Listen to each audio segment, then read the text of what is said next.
Hello guys, welcome to our new video. Today, I will show you how to change the date and time zone on your mobile.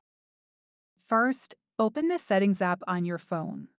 Scroll down and tap on Date Time or System Settings depending on your phone model. Turn off the automatic date time option if it's enabled. Tap on Set Date or Set Time to manually adjust them. For the time zone, select Time Zone and choose your desired region from the list. Once done, save the changes and your date and time zone will be updated. That's it. You've successfully changed the date and time zone on your phone.